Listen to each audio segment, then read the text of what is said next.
बिस्मिल्लाह students, आज हम lecture number 9 पढ़ेंगे एसिड बेस का। तो थ्योरी हमारी चल रही थी लीविस एसिड बेस कॉन्सेप्ट, या जिसको हम electron pair donor acceptor theory भी कहते हैं। तो उसमें आज हम पढ़ेंगे strength of Lewis acids. Strength of Lewis acid. Lewis acid क्या होते हैं? Electron pair acceptor. स्ट्रेंथ यानी कौन कितनी आसानी से एक्सेप्ट करेगा, ठीक है, इलेक्ट्रॉन को लेगा।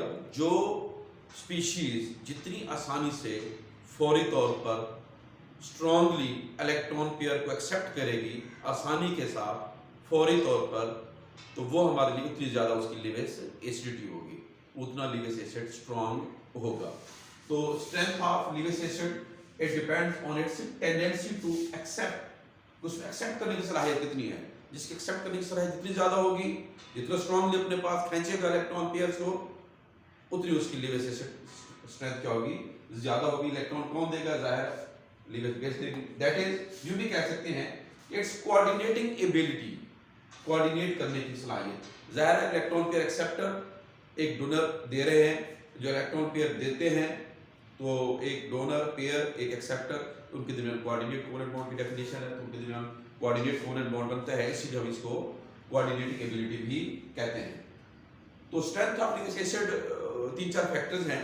जो सबसे पहला हमारे पास है वो है साइज ऑफ कैटाइन, कैटाइन का साइज। सिंपल हम एग्जांपल ले लेते हैं, जैसे ये है हमारे पास लिखा हुआ है सोडियम स्ट्रॉन्ग लिविस एसिड है बनस्पत पोटाशियम की। अब इसमें देखिए ये सोडियम है, ये पोटाशियम है। अब ये इलेक्ट्रॉन है, कौन अपनी तरफ स्ट्रांगली अटैक करेगा? जिसके चार्ज, अब इसमें चार्ज तो सेम है, ठीक है। चार्ज डेंसिटी देखेंगे हम, charge density Q upon R, तो चार्ज तो ये भी 1 है, इसके पास भी ये भी 1 है। साइज से फॉर एग्जांपल ये 1 है, ये कितना है? 2 है, तो डेफिनेटली ये इसका आंसर कम आएगा। तो चार्ज डेंसिटी इसकी क्या है? ज्यादा है। ये फॉर एग्जांपल है, समझाने के लिए है। तो चार्ज डेंसिटी इसकी ज्यादा है, तो ये इनकमिंग इलेक्ट्रॉन्स को, जो इलेक्ट्रॉन पेयर आ रहा है, ठीक है, जो इलेक्ट्रॉन पेयर है, ये स्ट्रांगली अपने पास क्या करेगा? अट्रैक्ट करेगा। तो सोडियम स्ट्रांग लिविस एसिड है, ठीक है। तो अब इसका साइज स्मॉल है, स्ट्रांग है। लार्ज है तो क्या है? ये वीक है, ठीक है। लार्ज है तो वीक है, मतलब इनके जो रिलेशन है वो इनवर्स है। ये कह सकते हैं हम कि ये पॉइंट हम कह सकते हैं कि साइज ऑफ कैटाइन जितना ज्यादा होगा एसिडिटी उतनी कम होगी। साइज ज्यादा है, एसिडिटी कम है। साइज स्मॉल है, एसिडिटी ज्यादा है। साइज स्मॉल है, एसिडिटी ज्यादा है। तो पहला फैक्टर क्या है हमारे पास? साइज ऑफ कैटाइन। कैटाइन का साइज जो भी स्पीशीज है, ठीक है, उसका साइज जितना कम होगा उतनी उसकी लिविस एसिड प्रॉपर्टी क्या होगी? ज्यादा होगी। दूसरा इसमें है ऑक्सीडेशन स्टेट। ऑक्सीडेशन स्टेट में एग्जांपल हमारे पास, हम ये हमारे आयरन की एग्जांपल ले लेते हैं। अब आपको पता है कि मोस्टली जो डी ब्लॉक एलिमेंट्स हैं, वेरिएबल ऑक्सीडेशन स्टेट्स होती हैं, more than one oxidation state में यूजुअली वो एग्जिस्ट करते हैं। तो ये आपके पास आयरन है, ठीक है, +3 है, और ये आपके पास क्या है? ये भी आयरन है, ये भी आयरन है।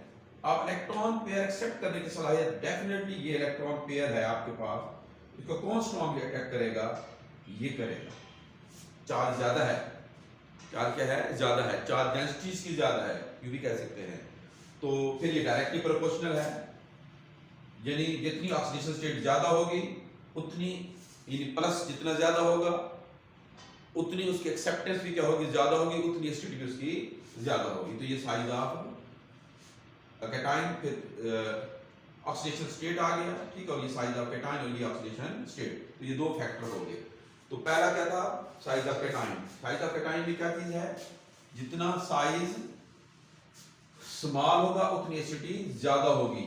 और oxidation state of a particular element, जितनी ऑक्सीडेशन स्टेट ज्यादा होगी उतनी उसकी एसिडिटी भी ज्यादा होगी। थर्ड हमारे पास है कि न्यूक्लियर चार्ज देख लेते हैं। सिंपल सी बात है, न्यूक्लियर चार्ज आपके पास ये सोडियम है, ठीक है, फिर इसके बाद जाए यहाँ पे कौन आता है? ये आपके पास सोडियम है, फिर ये मैग्नीशियम है, ठीक है, और इसी तरह फिर चले जाएं आप, क्या है, एल्युमिनियम है। तो इसमें से डेफिनेटली न्यूक्लियर चार्ज, जो इसको हम इफेक्टिव न्यूक्लियर चार्ज भी कह सकते हैं, तो ये इससे ज़्यादा है, ठीक है। वैसे चार्ज भी ज़्यादा है और न्यूक्लियर चार्ज भी ज़्यादा है, यानी यहाँ पे आप कह सकते हैं कि बैरियम +2 ये ग्रेटर है लिथियम प्लस से। तो नंबर 1 पे ये है लीविस एसिड, फिर ये है और फिर ये है। तो जितना न्यूक्लियर चार्ज ज़्यादा होगा, जितना न्यूक्लियर चार्ज ज़्यादा होगा, ठीक है, उतनी ही यानी आप एक्सेप्टेंस क्या होगी इसकी ज़्यादा होगी, तो इसकी भी क्या होगी ज़्यादा होगी। इसी तरह ये अलोंग द पीरियड भी कह सकते हैं, इस फैक्टर को पीरियोडिक ट्रेंड के लिहाज से भी देख सकते हैं कि along the period left to right जो लीविस एसिड प्रॉपर्टी है वो इंक्रीज होती है। फिर इसके बाद ग्रुप में भी देख सकते हैं आप कि ग्रुप जो ट्रेंड आपके पास है, ग्रुप ट्रेंड में top to bottom Lewis acid property left to right increase होगी, टॉप टू बॉटम डिक्रीज होगी। ये ठीक है, आपके पास लिथियम है, सोडियम है, पोटाशियम है, ठीक है, तो ये साइज क्या हो रहे हैं, टॉप टू बॉटम इंक्रीज हो रहे हैं। तो टॉप टू बॉटम ये न्यूक्लियस हो गया, तो इसलिए जो अपने पास थैंक्टिक सलाहियत है वो ग्रुप में टॉप टू बॉटम कम होगी, लेफ्ट टू राइट इंक्रीज होगी। चाहे आप इसमें चार्जेस ले लें तो चार्जेस भी इनके क्या होंगे, अगर आयन ले लेते हैं तो वो भी सेम है। तो ग्रुप में बात हुई है, ये साइज ऑफ कैटायन के लिहाज से आ जाएगी, लेकिन अगर पीरियोडिक ट्रेंड के लिहाज से एक्सप्लेन करेंगे तो इसलिए भी कह सकते हैं कि ग्रुप में top to bottom acidity, Lewis acidity decrease होती है, लेफ्ट टू राइट इंक्रीज होती है। इसी तरह ये ग्रुप हो गया, ठीक है, ये पीरियड में आ गई। और ये है ब्लॉक्स की भी, कि आपके पास एस ब्लॉक भी है, पी भी है, डी भी है, एफ ब्लॉक्स भी हैं। तो अमूमन देखा गया है कि जो ऑर्डर है वो ये है कि एसिटी जो डी ब्लॉक एलिमेंट्स हैं उनकी एसिटी ज़्यादा होती है बनस्पत एस ब्लॉक के और फिर पी ब्लॉक के। तो यहाँ पे देखें ये जिंक है आपके पास, ठीक है, जिंक क्लोराइड है और ये सोडियम क्लोराइड है। तो ये सोडियम क्लोराइड है +1 है, -1 है, +2 है, ठीक है, 2 -1। तो ये डी ब्लॉक एलिमेंट हैं जहाँ पे zinc chloride greater than sodium chloride. तो डी ब्लॉक में जो है ना ये इन पे ये डेफिशिएंट होते हैं, स्पेस इनके पास एक्सेप्टेंस क्या होती है ये ज़्यादा होती है। इसके बाद फिर एस आ जाते हैं, फिर इसके बाद क्या है पी आ जाते हैं और फिर पी ब्लॉक एलिमेंट्स आ जाते हैं। ग्रुप ट्रेंड को आप शील्डिंग इफेक्ट भी कह सकते हैं, शील्डिंग इलेक्ट्रॉन भी कह सकते हैं, जो हम पढ़ चुके हैं यहाँ पे कि जाहिर है कि भी शील्डिंग इलेक्ट्रॉन भी तो बढ़ते जा रहे हैं ना। अब शील्डिंग इलेक्ट्रॉन जितने बढ़ते जाएंगे तो न्यूक्लियस की स्ट्रेंथ जो बाहर इलेक्ट्रॉन्स हैं उन तक उतनी क्या होगी, ठीक है। अब यहाँ पे सिर्फ ये बाहर इलेक्ट्रॉन्स हैं, ये न्यूक्लियस है, ये न्यूक्लियस है।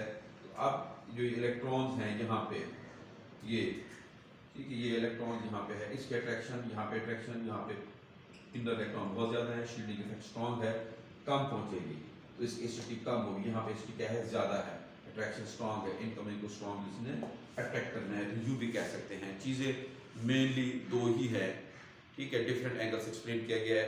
एक तो ये है कि साइज ऑफ कैटाइन है मेन जो है, ठीक है, साइज जितना ज़्यादा होगा एसिडिटी उतनी कम होगी, साइज कम होगा एसिडिटी उतनी ज़्यादा होगी। दूसरा ऑक्सीडेशन स्टेट है, ऑक्सीडेशन स्टेट जितनी ज़्यादा होगी प्लस जितना ज़्यादा फैक्टर होगा उतनी लीविस एसिड प्रॉपर्टी की क्या होगी ज़्यादा होगी। और तीसरा क्या है न्यूक्लियर चार्ज। मेन तीन ही है जो डिफरेंट एंगल्स एक्सप्लेन कर सकते हैं। न्यूक्लियर चार्ज जितना ज़्यादा होगा तो Lewis acid property electron pair acceptor tendency क्या होगी उतनी ज़्यादा होगी, तो वो स्ट्रॉन्ग लीविस एसिड होंगे। तो यहाँ तक तो कुछ इसमें था लीविस एसिड का। नेक्स्ट लेक्चर में हम पढ़ेंगे क्लासिफिकेशन पढ़ेंगे, लीविस बेस शुरू कर देंगे। इससे पहले भी हमने इस लेक्चर से पहले 8वें लेक्चर में हमने क्लासिफिकेशन पढ़ी थी, फिर इसकी स्ट्रेंथ है।